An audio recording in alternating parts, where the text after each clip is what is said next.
Hey guys, hope you're well. I am. It's my day off and it's raining. Back to rain here in the UK. It's been raining since about 10 this morning. We're on the south coast and we don't, see as much rain as other places, but we are today. I'm smoking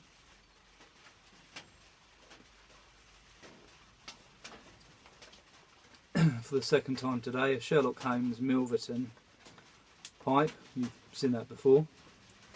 Lovely pipe. Been puffing away and the bowl is as cool as anything.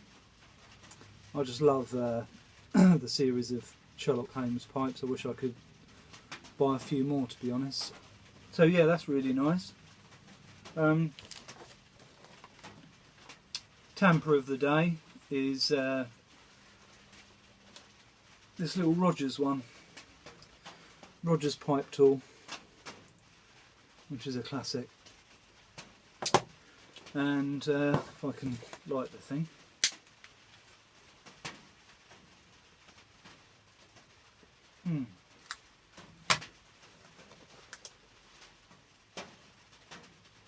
And the tobacco of the day is a kind gift from Uncle Jeff, which arrived this morning.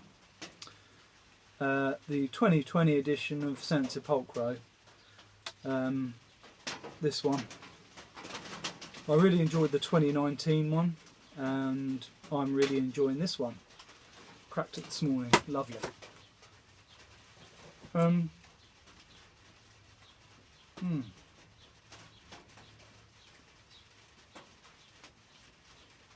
A very kind, I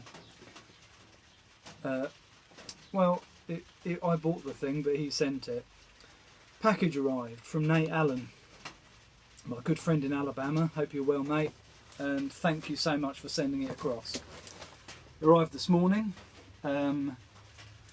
Absolutely no issues at all, and it's quite, it's a big old package, and it's sailed through. So I've just opened it up using one of my sharper knives in my collection. I made that little pigtail myself. Spyderco Para 2, I believe. Had it a while. Sharpens up beautifully. I use the Lansky system just over there. But yeah, nice little knife.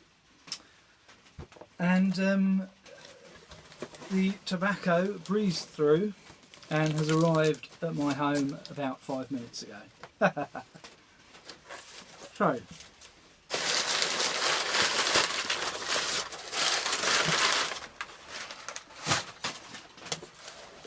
what have I been buying? Yet more tobacco.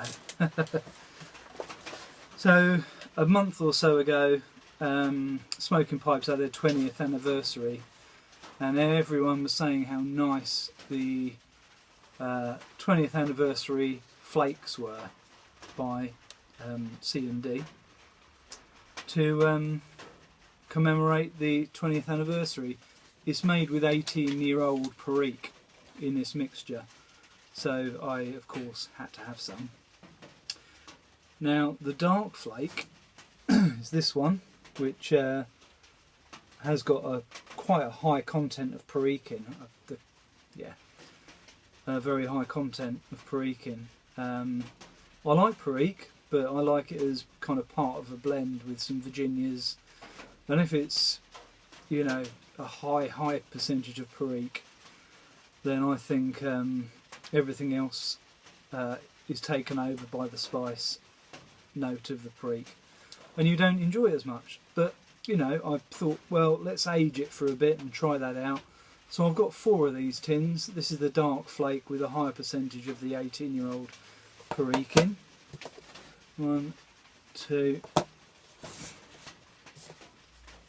3 and 4. That's really nice.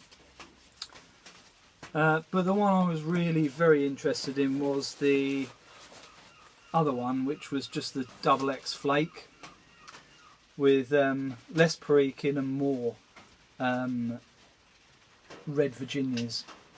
which I love. I love those Carolina Red Virginias. So I've picked up 1, 2, 3, 4 and 5 of those.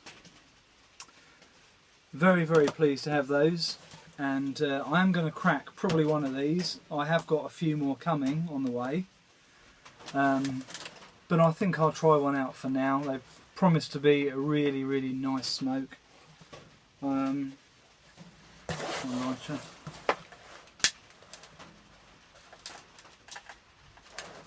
Oh, I forgot. I forgot about that. And just to top off the whole YABO today, this I believe has travelled from the British Isles to smoking pipes in the US, from smoking pipes to the UK, where I got a customs charge on it, which I refused.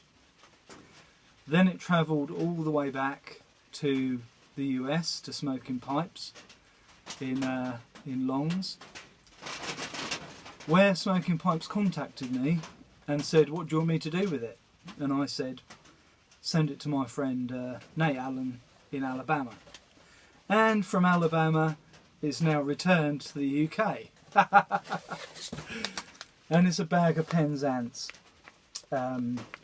It's really, really been travelled well. I call it travel aging. So it's been travelling and aging at the same time, ready for me a good few months later. So this is from the last drop, which was quite a while ago, a good few months ago now, maybe 3 or 4 months. When was it? February? No, maybe before that. So it's well travelled, and it's going to sit in the cellar. I'm going to bring one of my aged bags out to smoke, and this is going to age for a couple of years, and then I'll bring this out. So thank you so much, Nate, for, you know, I call him the mailman Nate. Very, very kind of you, and thank you, Uncle Jeff, for this as well. Guys, I really appreciate you all. Thanks for your messages on the last video. I have a question for everybody. Now, bear with me a sec. On my last video, someone said about this. This is IPA, which I use to clean the inside of my pipes with. And someone commented that this is toxic. I've been doing it for the last, it's got to be at least 15 years, and I'm still alive, just about. So what are your thoughts? What do you use, guys? Is this something that you use? You know, I guess it's rubbing alcohol. I don't know. I just don't know. I let the whole thing evaporate off the pipe and inside before I smoke it again. I'll leave it maybe 3 or 4 days after cleaning it. But what do you use? Do you use other alcohol? Do you use this? Have you had any issues? I'm thinking of buying a bottle of vodka because it's a neutral kind of flavour, and it's quite a high alcohol content spirit, isn't it? But I don't know anymore. Should I be using this or should I not? Please let me know. That's the question. What do you use, and have you used IPA before, and do you consider it toxic or damaging, or I don't know. So yeah, look forward to those answers on pipe cleaning and using IPA. Guys, thank you for your messages on the last video. I really appreciate it, and your friendship and your messages you send, and I hope you're all well. Things are getting back to normal, slowly. It's a funny old world, isn't it? But you take care. Enjoy your tobaccos, however you take it. Snuff, chewing tobacco. I've been enjoying some Stokers recently. And if anybody wants to know in the UK about dipping tobacco and things, just go onto Facebook and type in UK Dippers and Chewers and join that website where there's details of how to get your chewing and dipping tobacco if you live in the United Kingdom. Thanks for watching, everyone. Best wishes to you all, and see you probably in a week's time. Cheers.